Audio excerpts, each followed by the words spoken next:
7 बच्चे मर गए, उनकी मांगों को पूरा करवाने का काम करें। साथ ही क्या मांग लिया? 1 करोड़ रुपया जो जिनके बच्चे चले गए उन परिवारों को, जिनके बच्चे घायल हो गए उनके लिए 50 लाख रुपया, एक सरकारी नौकरी नहीं दे चुके। मैं पूछना चाहता हूँ राजस्थान के तमाम नेताओं को, भगवान नहीं करे ये दशा तुम्हारे साथ हो जाए, किसी एक्सीडेंट में तुम्हारे बच्चों के साथ अगर ऐसी हादसा हो गई तो दिल पे कलेजा रख के देखो कि क्या नरेश मीणा ने कौन सा गुनाह कर दिया था तुमसे मांग मांग करके। अरे शर्म करो, तुम्हारे खजाने में अगर उनके लिए देने के लिए नहीं है तो आपसे पहले भी आपने दिए, आप आगे भी दोगे। लिख करके दे दो कि नरेश मीणा की मांग गलत थी, हमें लिख के दे दो कि हम हमारे पास में नहीं है देने के लिए। ये समाज, ये पूरा राजस्थान तय करके दे देगा।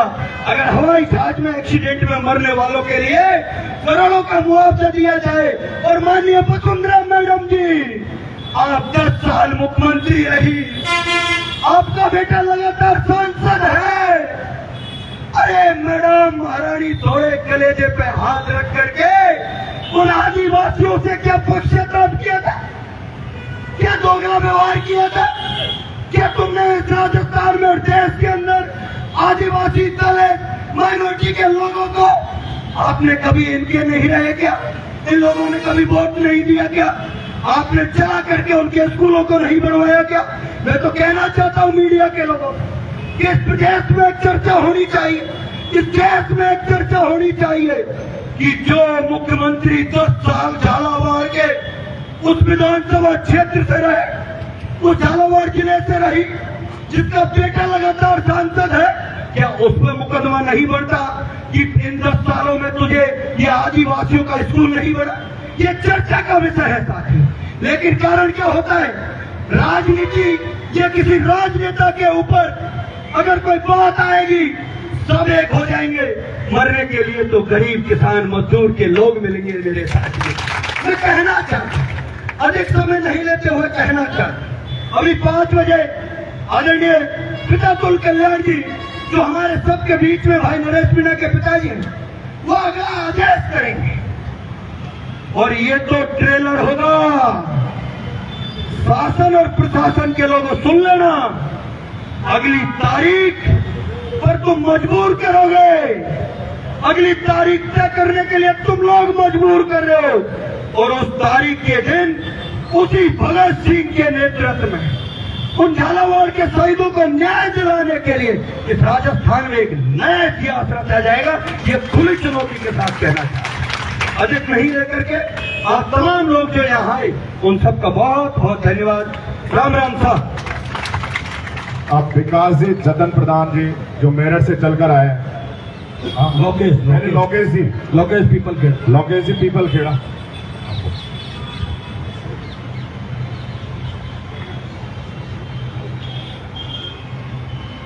राम राम साहब,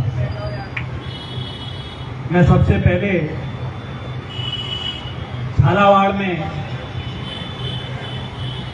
झालावाड़ की दुर्गंतिका घटना में जो हमारे बीच से बच्चे शहीद हुए उनको श्रद्धांजलि अर्पित करता हूं। जो बच्चे घायल हुए उनके प्रति अपना भाव प्रकट करता हूं। आज इस शहीद स्थल पर झालावाड़ की निर्मम हत्या के विरोध में, उन शहीद बच्चों के समर्थन में भाई नरेश के पिताजी द्वारा, उनके समर्थकों द्वारा आयोजित इस सांकेतिक धरने में उनके पिताजी के साथ मंच पर मौजूद मेरठ सरगना की धरती से पधारे आदरणीय अतुल प्रधान जी, विकास प्रधान जी, राकेश मीणा जी, हमारे भाई प्रहलाद खटाना जी और तमाम यहाँ मैं धन्यवाद करता हूँ उन साथियों का, अबरार भाई, सरपंच साहब, मनोज जी, जो लोग लगातार नरेश भाई को मजबूती देने का काम कर रहे हैं। इस नरेश भाई की लड़ाई को एक विचार बनाने का काम कर रहे हैं। अब ये लड़ाई कोई लड़ाई नहीं, एक विचार बन गया जो पूरे प्रदेश के हर युवा को, हर गरीब और किसान को टच कर रहा है। मैं यह दो बातें आपके बीच में कहना चाहूंगा। आप चिंता मत करिए, ये सरकार के इतने मजबूत ताले नहीं बने जो लंबे समय तक नरेश भाई को जेल में रख पाएंगे। ये ताले आप और हम सबकी हिम्मत के साथ ताले टूटेंगे और नरेश भाई छूटकर हमारे बीच में इस आंदोलन को दिशा और नेतृत्व देंगे। मैं कहना चाहता हूं, ये लड़ाई कोई छोटी लड़ाई नहीं है। ये उन लोगों के खिलाफ है जो लोग सामंतशाही व्यवस्था का राजस्थान के अंदर उपयोग कर रहे हैं। ये लड़ाई उन विचारों की है जो आम गरीब और किसानों को टच करती है, उनके विचार की लड़ाई है। मैं आश्वस्त करता हूं, जब भी आपको जरूरत पड़ेगी, परिवार के साथ, नरेश भाई के साथ इस आंदोलन को, इस क्रांति को, इस विचार को जब भी जरूरत पड़ेगी, हम सब लोग ताकत बनकर आपके साथ खड़े होंगे।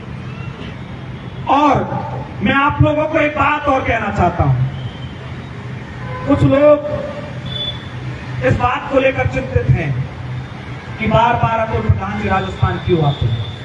बहुत सारे लोगों के दर्द होता है, बहुत सारे लोग सोशल मीडिया पर इस बात को चलाते हैं कि नरेश भाई यहां से राजनीति करना चाहते हैं। मैं अतुल प्रधान जी की भावना को आपके बीच में रखना चाहता हूं।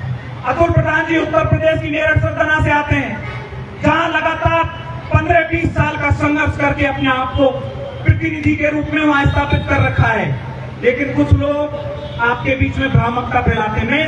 ये विषय इस मौके का नहीं था, लेकिन फिर भी इसलिए कह रहा हूं कि बहुत सारे लोग सोशल मीडिया पर इस बात को बार बार चलाते हैं कि अतुल प्रधान जी हर विषय पर, हर मुद्दे पर, हर जन आंदोलन में राजस्थान में हिस्सा बनते हैं। ये आप लोगों के दर्द, आप लोगों की पीड़ा, आप लोगों के भाव को देखकर आते हैं। मैं आपको पुनः आश्वस्त करता हूं, जब भी जरूरत पड़ेगी पूरे समाज के साथ हम लोग आपके साथ हैं। बहुत बहुत धन्यवाद। राम राम साहब। धन्यवाद लोकेश जी। अभी लोकेश जी ने एक जो सवाल उठाया कि किसी के दर्द है, दर्द हो सकता है विरोधियों के हो, नरेश भाई के किसी भी समर्थक के ऐसा कोई दर्द नहीं है कि अतुल प्रधान जी हमारे बीच क्यों आते हैं। अगर हमारे हक अधिकार की लड़ाई लड़ने के लिए कोई दुनिया के किसी भी कोने में से आएगा, हम उसके साथ हैं और उसके साथ सीने से कंधे से कंधा मिलाकर हम लोग खड़े हुए हैं।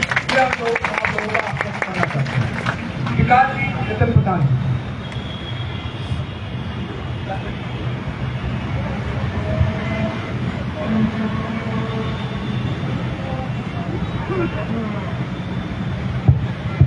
बहुत बहुत धन्यवाद। सबसे पहले मैं उन बच्चों को नमन करता हूं कि जिनकी संघर्ष के लिए नरेश भाई आज जेल में हैं, और उस पिता को भी मैं नमस्कार और सलाम करता हूं कि जिन्होंने नरेश मीणा जैसे बेटे को जन्म देकर आप सबके बीच में आपके संघर्ष के लिए, हमेशा आपकी लड़ाई के लिए आपके बीच में छोड़ा है। आपके बीच में जो हर मुद्दे पर, हर समय, हर लड़ाई में जहां दबे कुचले गरीब मजदूर की बात आती है, पूरे देश में कहीं भी जाने का, किसी के ऊपर अत्याचार होने की बात आती है, तो हमारे बड़े भाई, हमारे आदर्श, जिन्होंने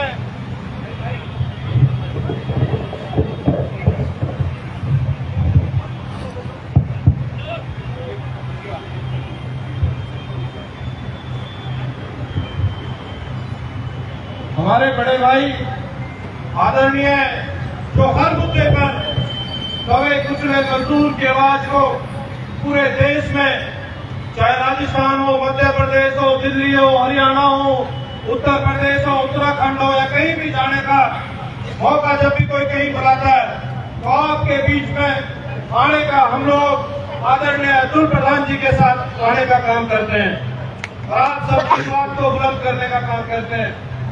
आप परेशान होने की बात नहीं है।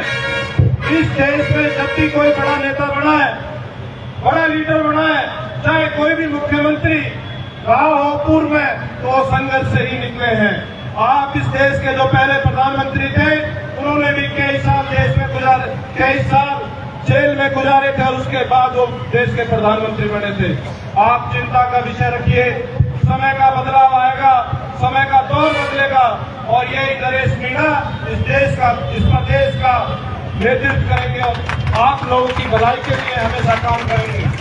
जब कोई आदमी धरातल से लगातार लड़ाई लड़ते लड़ते बड़े पद पर पहुंचता है तो वो एक छोटे से लेकर बड़े के सब दर्द को वो समझता है और उस दर्द को वो आगे लेके चलता है। भाई नरेश मीणा की उस यात्रा में जिस दिन वो शुरुआत हुई थी उस दिन हम भी भाई अतुल प्रधान जी के साथ वहां पहुंचे थे, तो हमने उस समय वो जोश, जुनून, वो हौसला उनके अंदर देखा कि वो वाकई 36 बिरादियों को साथ लेकर चलना चाहते हैं और 36 की 36 बिरादियां उनके साथ कंधे से कंधा मिलाकर पूरी ताकत के साथ उनका साथ देने का काम करेंगे। जब भी कोई बड़ी कॉल इस तरीके से आप दोगे